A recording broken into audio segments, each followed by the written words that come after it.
Est-ce que nous pouvons acclamer encore Jésus? Nous l'acclamons très fort. Alléluia. On se tient debout pour l'acclamer. Jésus est vivant, il est là. Alléluia. Est-ce que tu peux l'acclamer? Acclamons, acclamons, acclamons, acclamons ensemble notre Seigneur et notre Sauveur Jésus.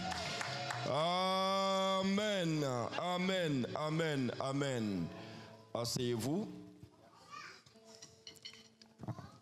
Gloire à Dieu. Je voudrais dire merci au pasteur Thierry, qui est un collègue aussi, un grand ami. Il a voulu qu'on soit ensemble ici pour célébrer le Seigneur. Donc, pasteur, merci pour votre invitation. Merci pour la pensée. Que le Seigneur, dans sa grâce, continue de vous bénir avec votre famille, avec aussi ce ministère. Qu'il bénisse toute l'Église. Amen. Il m'a déjà présenté. Mon nom, c'est Gira Jean-Marc Adama. Je suis du Burkina.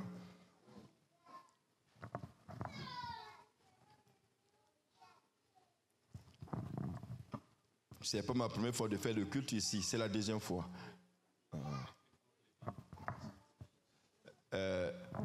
Nous allons donc nous incliner tous ensemble devant le Seigneur.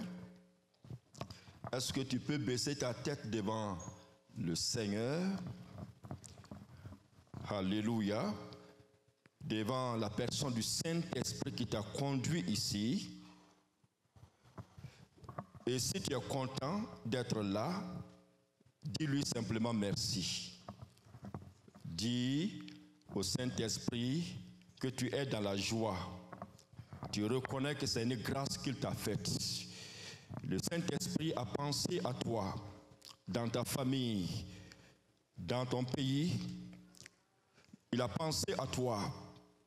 Ce matin, tu es ici. Et si c'est une joie pour toi, dis-lui merci, merci de tout cœur. Merci au Saint-Esprit. Merci au Saint-Esprit. Alléluia. Dis-lui merci de tout cœur. Oui, si tu es content, dis-lui merci. Saint-Esprit, merci à toi ce matin. Nous sommes dans la joie de ce que tu nous fais grâce d'être là. C'est un privilège, c'est un grand honneur pour nous. C'est pourquoi nous nous inclinons devant ta face et tous ensemble te disons merci. Merci au nom de Christ Jésus. Merci au nom de Jésus. Merci au nom de Jésus. Si tu appartiens au Saint-Esprit, dis-lui merci. S'il rend témoignage à ton esprit que tu es enfant de Dieu, dis-lui merci encore. Parce que tu reçois le témoignage du Saint-Esprit que tu lui appartiens.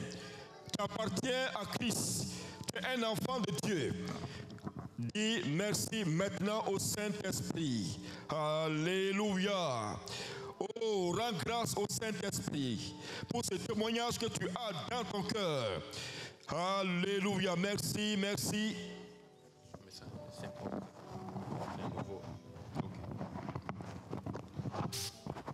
Merci, merci beaucoup à toi Saint-Esprit, nous te rendons infiniment grâce. Oh, nous sommes inclinés devant ta face. Nous te bénissons, nous t'élevons, nous t'exaltons, nous te célébrons.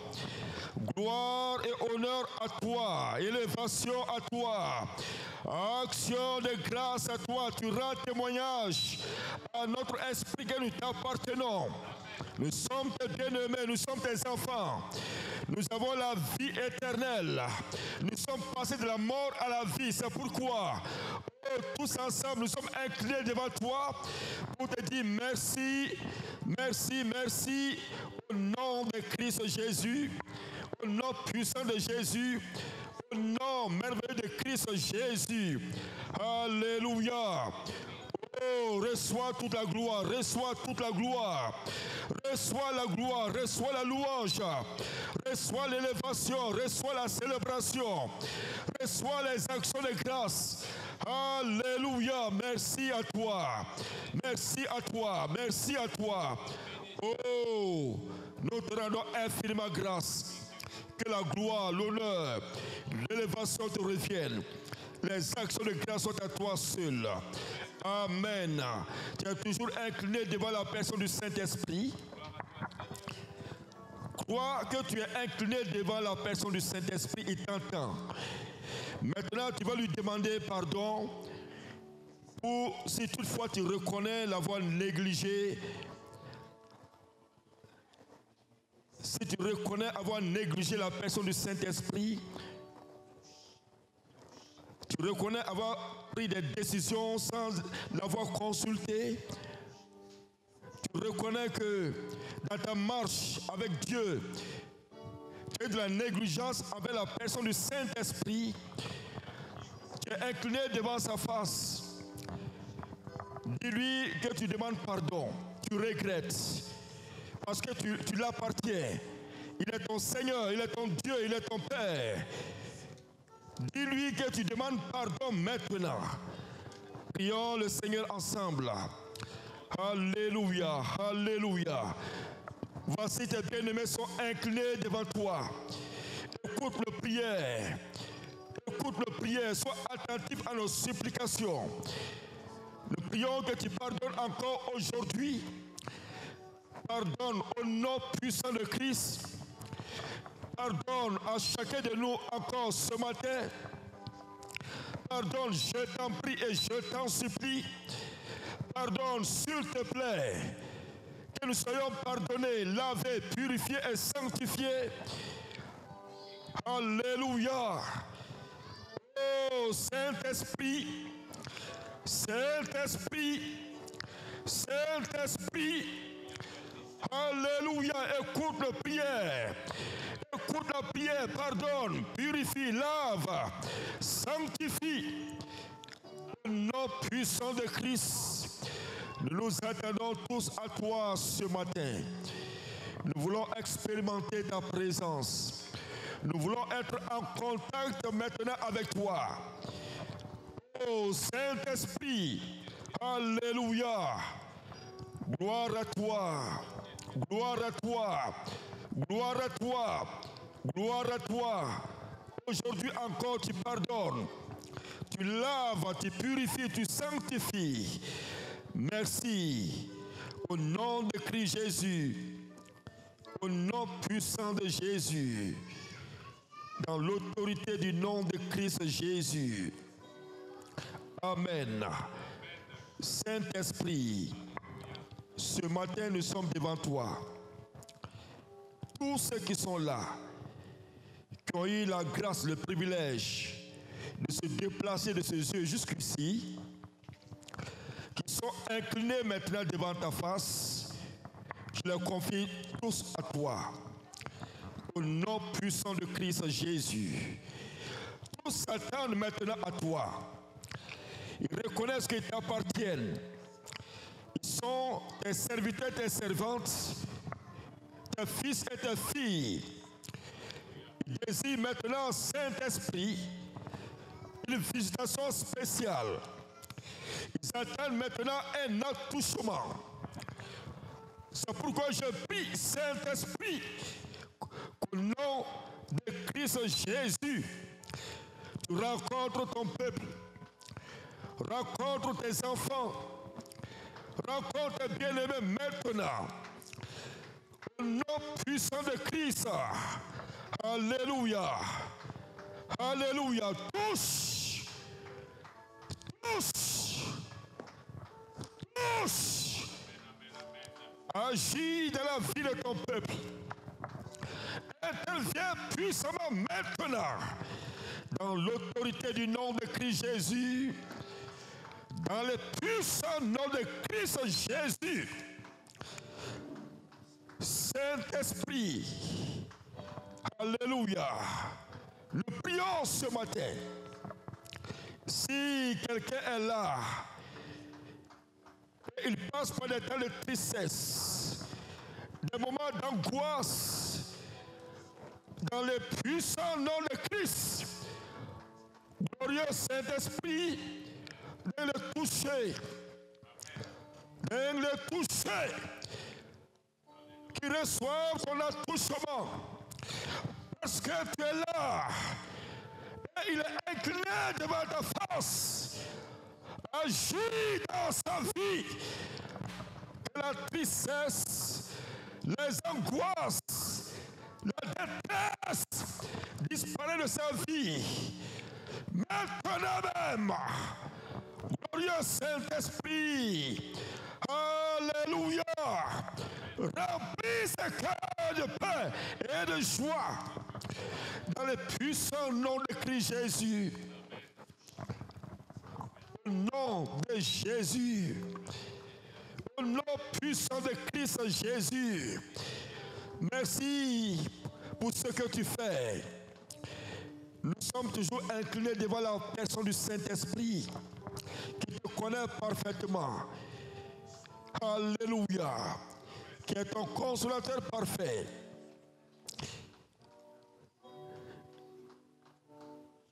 Et si ton cœur te condamne ce matin, ton cœur te condamne parce que tu reconnais avoir péché contre ton Dieu, ton Père, et tu n'arrives pas à te pardonner toi-même. Tu te culpabilises, tu te sens malheureux et misérable, souffrant. Pendant que nous sommes inclinés devant le Saint-Esprit, mets simplement ton cœur, ta main sur ton cœur. Alléluia. Glorieux Saint-Esprit, ton enfant incliné devant toi, dit qu'il regrette, il se repent, quel que soit le péché, quelle que soit la faute, quelle que soit l'iniquité, la rébellion, la désobéissance. Oh,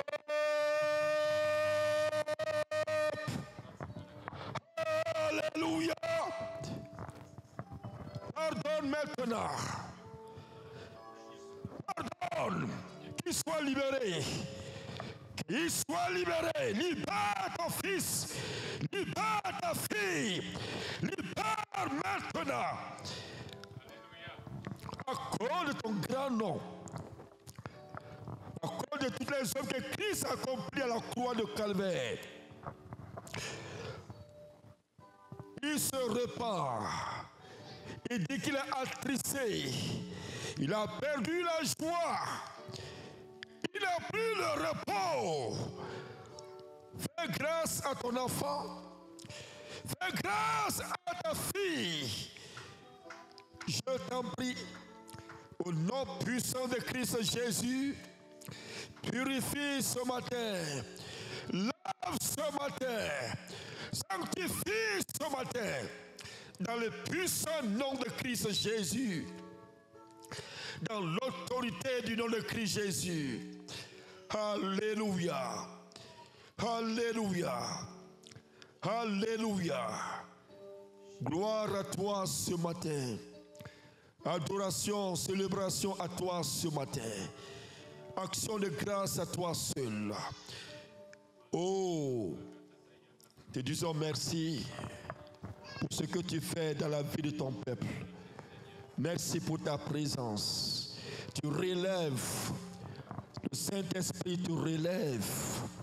Alléluia. Le Saint-Esprit te relève ce matin. Le Saint-Esprit te relève. Oh, abandonne-toi totalement au Saint-Esprit. Il te relève encore ce matin. Il te fortifie. Il te renouvelle. Merci à toi, Saint-Esprit. Au nom puissant de Christ Jésus. Amen.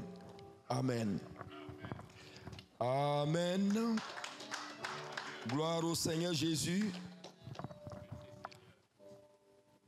Aujourd'hui, c'est un grand jour.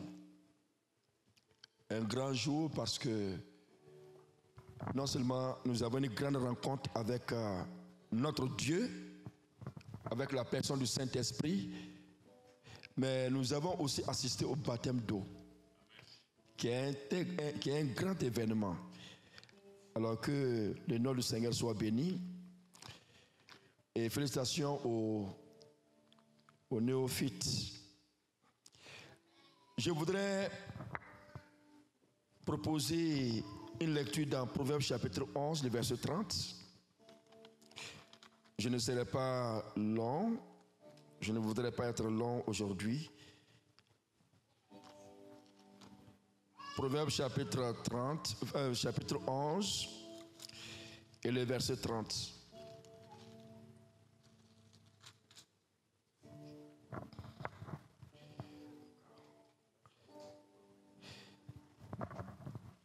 Le fruit du juste est un arbre de vie et le sage s'empare des âmes.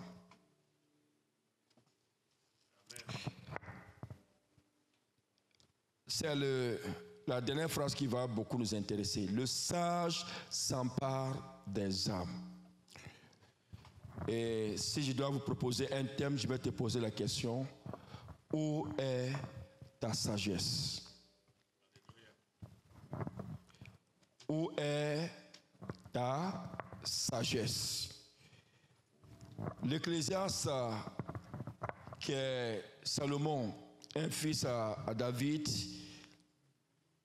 qui est un homme très sage, un homme à qui Dieu a accordé une grande sagesse. C'est lui ici qui s'adresse à nous, à chacun de nous. Et on nous dit que le sage s'empare des âmes. Et nous savons que dans ce siècle, quand on parle des hommes qui sont sages, généralement, on va penser à ceux-là qui n'aiment pas prendre des risques pour dans leur vie, qui font beaucoup attention, des gens qui ne sont pas prêts à vivre par la foi, parce que vivre par la foi, c'est ressembler souvent à un fou. C'est des gens qui recherchent à réunir toutes les conditions pour mener une vie paisible, tranquille, loin de toutes sortes de problèmes. Aujourd'hui, on va dire quoi? Ceux qui sont en sages, c'est des personnes qui sont souvent égoïstes, qui pensent qu'à eux-mêmes, leur famille, un cercle restreint. Et c'est ça qu'on va appeler la sagesse. Dans ce verset, quand nous essayons de lire certaines versions, on va voir que, en disant que le sage s'empare des âmes, ils vont dire le sage gagne des âmes. Ils ne vont pas dire s'emparer des âmes, mais gagner des âmes. Gagner veut dire amener, attirer, recevoir. Donc, amener des âmes, attirer des âmes, recevoir des âmes. S'emparer des âmes, c'est se saisir des âmes. S'accaparer des âmes, posséder les âmes. Le sage s'empare des âmes.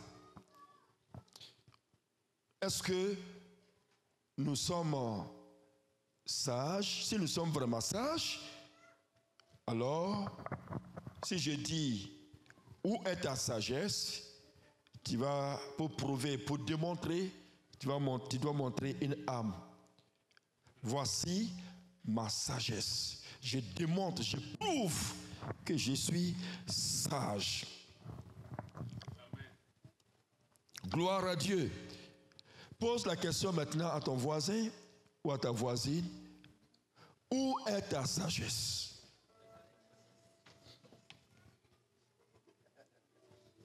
Où est ta sagesse?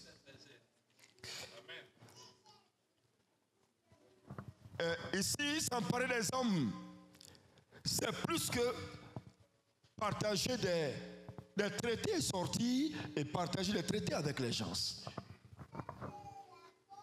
Distribuer des traités ou s'arrêter à quelque part, sortir avec une équipe, comme nous avons l'habitude de le faire, annoncer la bonne nouvelle.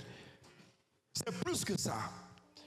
C'est plus que les sorties missionnaires, les sorties des jeunes. C'est plus que tout ça. S'emparer des âmes va au-delà de ces sorties que nous connaissons. Ou bien s'asseoir à côté de quelqu'un et lui annoncer seulement l'évangile, la bonne nouvelle. C'est très bien. Mais quand le sage dit ici, quand on dit le sage s'empare des âmes, c'est une activité, une façon de faire qui est encore plus concrète, plus profonde, plus sérieuse, plus forte.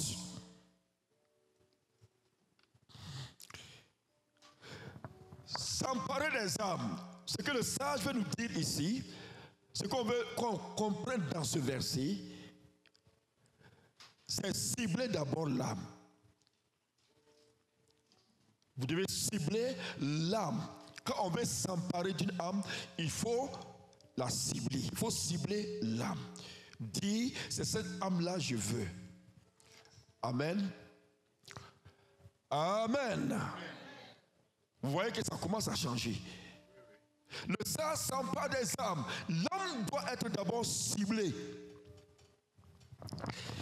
Et quand vous finissez de cibler l'âme que vous voulez, vous faites une planification. Vous asseyez pour vous poser à vous-même la question, comment je vais faire? Comment je vais faire? Puisque je veux cette âme. Il ne suffit pas de se lever, parler et puis c'est fini. Il doit avoir une planification et tu dois te préparer en conséquence. Je me prépare parce que je veux conquérir une âme précise. Le sage s'empare des âmes. Il faut un programme et te lever, aller conquérir l'âme que tu as ciblée.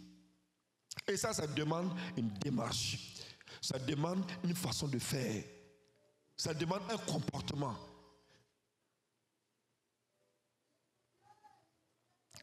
C'est vivre pour cette âme.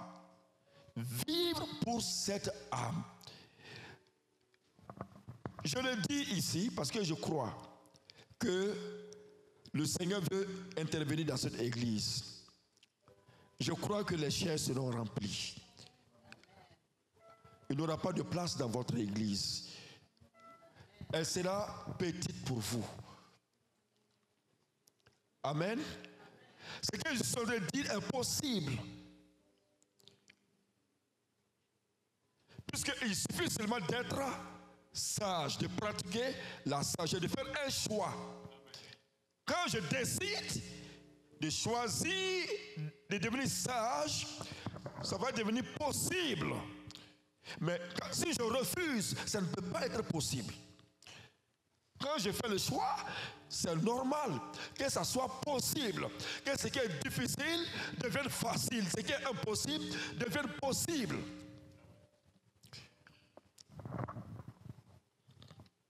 C'est pourquoi je crois que vous n'aurez pas de place dans votre assemblée.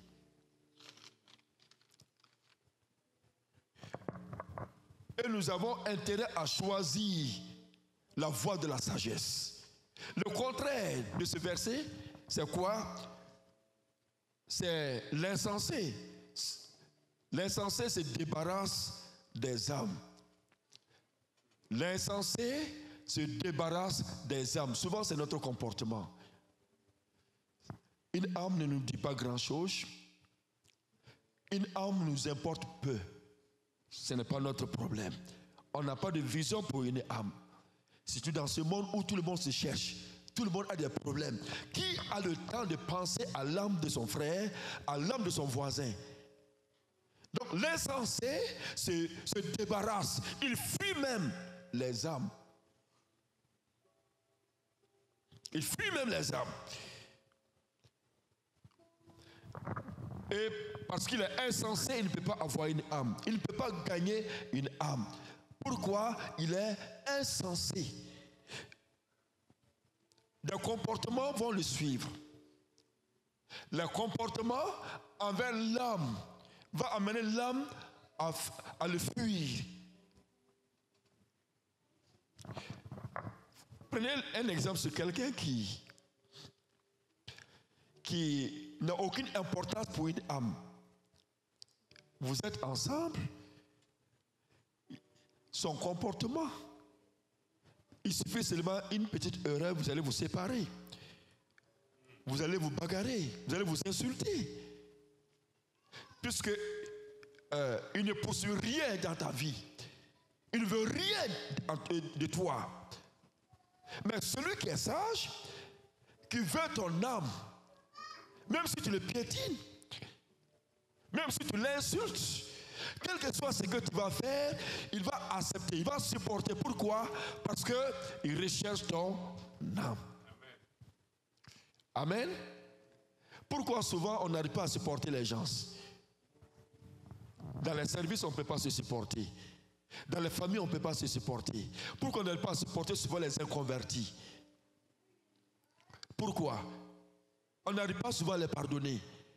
Quand ils nous doivent, qu'est-ce que nous faisons? Est-ce qu'on les pardonne facilement? Non. Parce que si on ne recherche pas leur âme, c'est bien normal qu'on ne les pardonne pas. On ne les fasse pas cadeau. Même si vous êtes de la même famille. Mais un fidèle de Christ, un qui est sage, qui s'empare des âmes, on peut le prendre pour quelqu'un qui n'est pas intelligent, qui ne réfléchit pas. Vous allez tout le faire, mais il va supporter. C'est ça? Ou c'est pas ça? Il va supporter. Il va devenir faible aux yeux de tout le monde. Vous allez l'insulter, il va se taire. Vous allez le manquer du respect, le critiquer, le haïr, il va se taire. Il ne va pas broncher. Il va patienter. Il va patienter. Même ces 2 ans, 3 ans, vous allez tout, quel que soit votre comportement, il est prêt, il va accepter, il va supporter. Parce qu'il sait ce qu'il recherche chez toi, ton âme. Et toi, tu ne sais pas qu'il recherche ton âme. Il prie pour ton âme. Nous sommes à quel niveau? Nous sommes sages ou bien nous sommes des insensés? Est-ce qu'aujourd'hui, on peut te critiquer et avoir la paix? Est-ce qu'on peut t'insulter, te haïr et partir sans problème? Tu ne vas pas broncher, tu ne vas pas murmurer, tu ne vas pas te plaindre. Nous devrons être sages. Le sage s'empare des âmes. Pourquoi tu ne peux pas présenter une âme aujourd'hui, depuis ta conversion? Qui depuis sa conversion a pu amener une âme au Seigneur? Levez la main, on va voir. Le Saint-Esprit nous regarde. Amen. Amen. Votre tour arrive. Amen. Alléluia. Je dis que l'église sera remplie. L'église sera bien remplie. Elle sera remplie au nom de Jésus. La place sera petite pour vous au nom de Christ Jésus. Dieu est fidèle. Alléluia. La sagesse. Oui. Le sage peut s'emparer des âmes. Pourquoi? Parce que la sagesse nous donne la capacité. La capacité, l'habilité de faire la part des choses. Quelqu'un qui est sage, il sait faire le bon choix. Il sait faire la différence entre les choses. Quand il regarde, il comprend.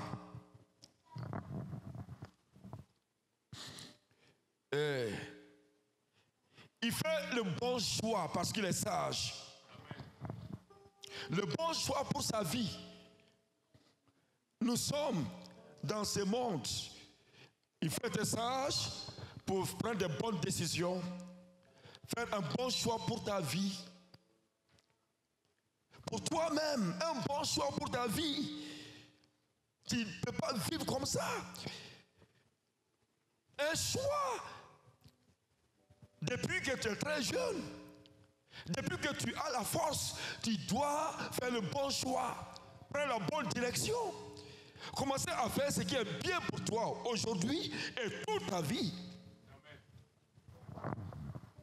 Mais si tu es insensé, tu vas faire un mauvais choix. Un mauvais choix pour ta vie. Et si tu fais le mauvais choix, ce n'est pas bien pour toi. C'est regrettable.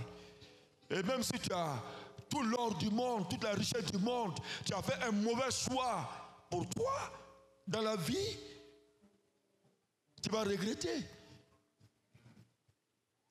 Tu vas regretter.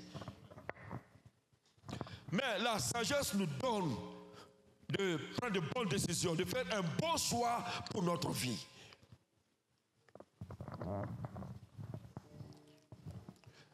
Nous pouvons prendre l'exemple sur la personne de Jésus. Quand Jésus est venu, lui qui est la sagesse personnifiée, la sagesse de Dieu manifestée, comment Jésus a vécu? Quelle était la préoccupation de notre Seigneur Jésus? Si nous devons suivre quelqu'un, prendre l'exemple sur quelqu'un, ce sera sur la personne de Jésus. Mais comment il a vécu? Comment il a marché? Quel exemple Christ a laissé? Quel exemple? Jésus, durant tout son ministère, même la raison pour laquelle il est venu, nous savons que c'est pour le salut des âmes. Le sauveur du monde. Il est venu pour sauver. Il m'a sauvé. Je sais où j'étais. Il t'a sauvé. Et aujourd'hui, on a baptisé des frères. C'était une grande joie. On est tous émerveillés, on est tous très contents. C'est Jésus qui vous a sauvés. Ce n'est pas le pasteur Thierry, ce n'est pas moi, ce n'est personne. C'est Jésus qui vous a sauvés. Il a quitté le ciel, il est venu, il vous a sauvé, il vous a sorti du péché. Vous délivrez, vous arrachez des griffes des lions.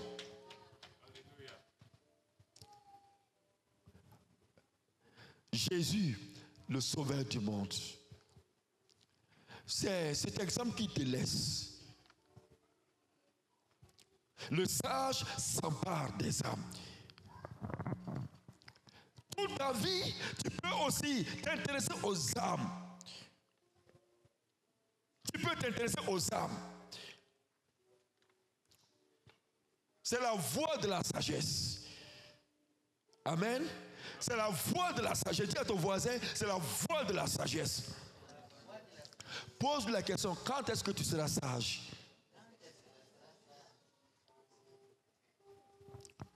Amen. Quand est-ce que tu seras sage? Le jour où tu vas amener des âmes, la sagesse a commencé à se manifester. Quand on va commencer à te manquer du respect, tu fermes la bouche. On va te piétiner, tu ne dis rien parce que tu recherches leur âme. La sagesse a commencé. Vous savez, quand tu aimes le Seigneur, on va t'insulter, hein? On va se moquer de toi. Quand tu veux vivre une vie de consécration, tu auras des problèmes, tu seras persécuté.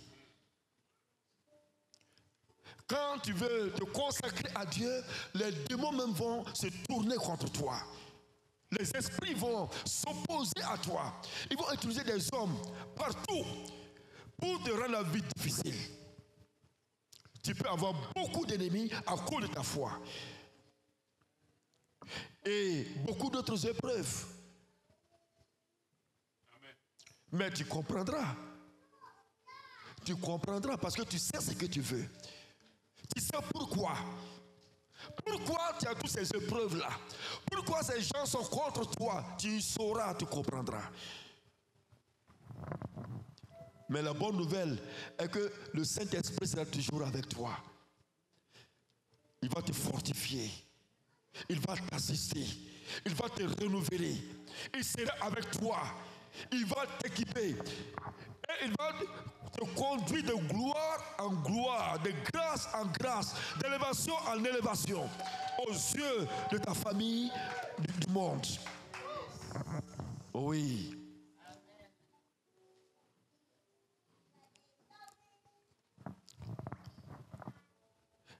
Et Jésus lui-même, avant de partir, qu'est-ce qu'il a dit?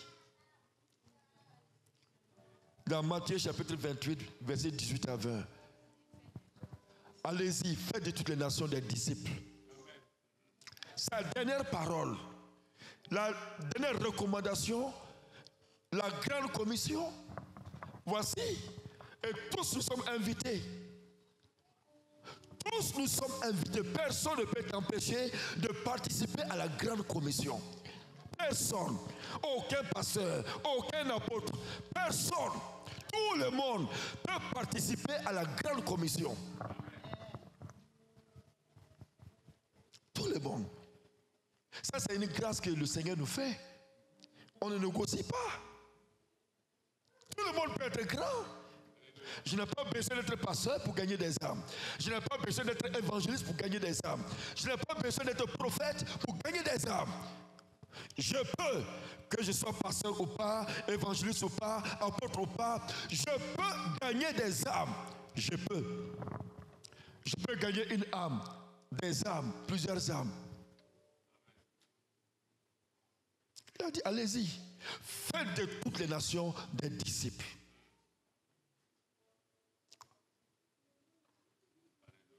Voici ce qu'il nous a dit.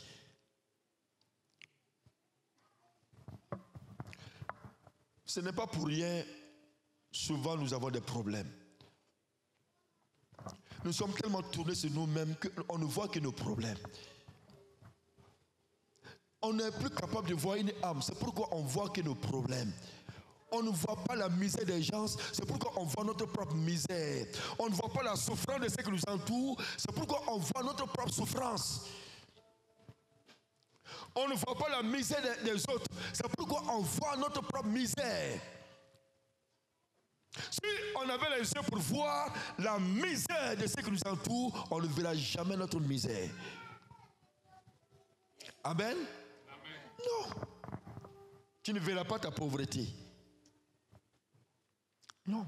C'est parce que tu n'es plus à mesure de voir les pauvres qui t'entourent. Tu es tellement centré sur toi-même. Toi-même. Au point que tu ne vois rien encore. Tu ne vois que ce qui te concerne. Tu ne vois que ta propre vie.